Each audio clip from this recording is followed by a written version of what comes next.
आपसे अनुरोध है कि कृपया यह वीडियो देखने से पहले इसका प्रथम भाग देखिए और अगर वीडियो पसंद आए तो चैनल को सब्सक्राइब कीजिए। रावण और उसका छोटा भाई कुंभकर्ण प्रसिद्ध उड़ने वाले वाहन पुष्पक विमान के अंदर आराम से बैठे थे, क्योंकि यह घने जंगल के ऊपर से उड़ रहा था। लंका का राजा शांत था, उसका शरीर तनावग्रस्त था। उसने अपने पेंडेंट को कसकर पकड़ लिया, वह पेंडेंट जो हमेशा उसके गले में सोने की चेन से लटका रहता था। यह 2 मानव अंगुलियों की हड्डियों से बना था, जिसके फलांगों को सोने की कड़ियों से सावधानीपूर्वक बांधा गया था।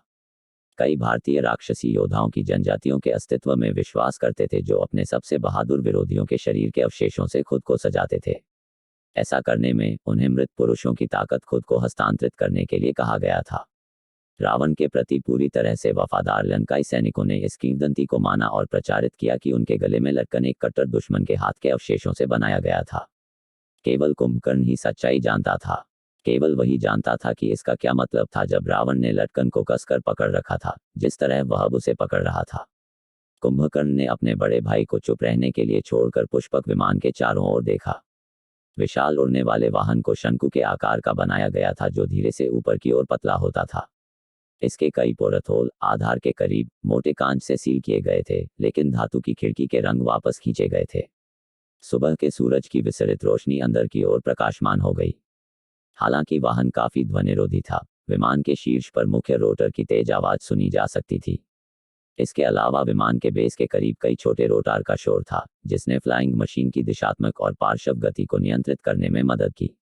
शिल्प के अंदरूनी भाग विशाल और आरामदायक होते हुए भी एक सरल, न्यूनतम शैली में किए गए थे। जैसे ही कुंभकर्ण ने ऊपर देखा, उसकी नज़र विमान के अंदर के एकमात्र अलंकरण पर पड़ी। विमान के भीतरी शिखर के पास एक ही रुद्राक्ष की एक बड़ी पेंटिंग।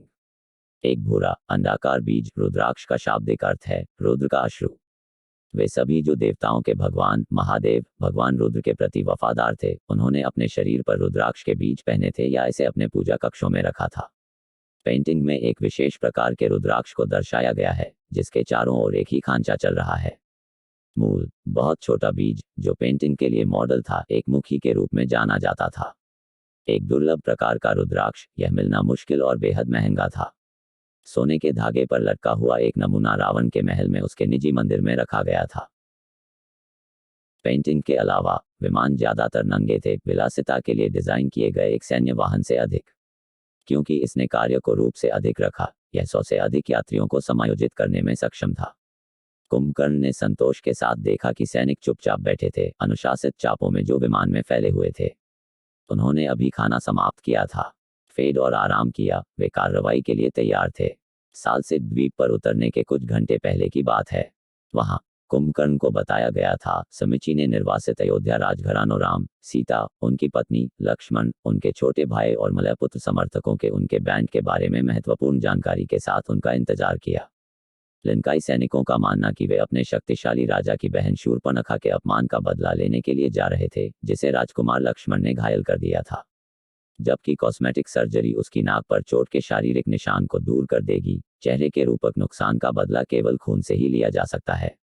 सैनिकों को यह पता था, वे यह समझ गए, लेकिन उनमें से कुछ ने आश्चर्य करना बंद कर दिया कि वास्तव में रावण के छोटे सौतेले भाई राजकुमारी शूर्पणखा और राजकुमार विभीषण अयोध्या के निर्वासित और अपेक्षाकृत शक्तिहीन राजघरानों के साथ दंडकारण्य में इतनी दूर क्या कर रहे थे।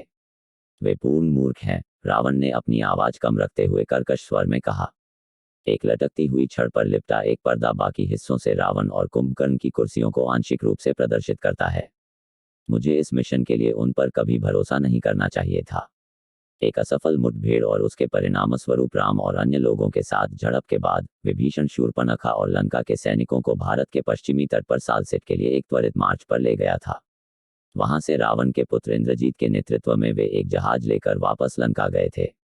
उनके असफल मिशन के बारे में सुनकर रावण पुष्पक विमान में जितने सैनिकों को समायोजित कर सकता था, उतने सैनिकों के साथ तुरंत अपनी राजधानी शहर छोड़ दिया था। कुंभकर्ण ने एक गहरी सांस ली और अपने बड़े भाई की ओर देखा। यह अब अतीत में है, दादा, उन्होंने कहा। ऐसे मूर्ख विभीषण और शूर्पणखा ने अपनी मूर्ख जंगली मां को पकड़ लिया है। वे एक साधारण काम भी नहीं संभाल सकते। रावण और कुंभकर्ण ऋषि विश्रवा और उनकी पहली पत्नी कैकेसी के पुत्र थे। विभीषण और शूर्पणखा भी ऋषि के बच्चे थे, लेकिन उनकी दूसरी पत्नी क्रेटाइस भूमध्य सागर में नोसोस द्वीप से एक ग्रीक राजकुमारी थी। रावण अपने सौतेले भाई बहनों से घृणा करता था, लेकिन अपने पिता की मृत्यु के बाद अपनी मां द्वारा उन्हें स्वीकार करने के लिए मजबूर किया गया था। हर परिवार के अपने बेवकूफ होते हैं, दादा, कुंभकर्ण ने मुस्कुराते हुए कहा, अपने भाई को शांत करने की कोशिश कर रहा है, लेकिन वे अभी भी परिवार हैं। मुझे आपकी बात सुननी चाहिए थी। मुझे उन्हें कभी नहीं भेजना चाहिए था। इसे भूल जाओ, दादा। कभी कभी मुझे ऐसा लगता है हम इसे संभाल लेंगे, दादा, कुंभकर्ण ने उसे बाधित किया। हम विष्णु का अपहरण कर लेंगे और मलय पुत्रों के पास हमें वह देने के अलावा कोई विकल्प नहीं बचेगा जो हम चाहते हैं। हमें क्या चाहिए? रावण ने अपने भाई का हाथ थाम लिया। मैंने तुम्हें मुसीबत के अलावा कुछ नहीं दिया, कुंभा। हमेशा मेरे साथ बने रहने के लिए धन्यवाद। नहीं, दादा, मैं वह हूं जिसने तुम्हें मेरे जन्म से ही परेशानी के अलावा कुछ नहीं दिया है। आपकी वजह से मैं जिंदा हूं और मैं तुम्हारे लिए मरूंगा, कुंभकर्ण ने कहा, उसकी आवाज भावना से भरी हुई थी। बकवास, आप कभी भी जल्द नहीं मरेंगे। मेरे लिए नहीं, किसी के लिए नहीं। तुम बुढ़ापे में मर जाओगे, अब से कई वर्ष बाद, जब तुम अपनी चाहत की हर स्त्री को बिस्तर पर ले जाओगे और अपने दिल की इच्छा के अनुसार शराब पी जाओगे। कुंभकर्ण, जो कई वर्षों से ब्रह्मचारी और मद्यपान करने वाला था, हंसा। आप हम दोनों के लिए इतना ही कर लें, दादा।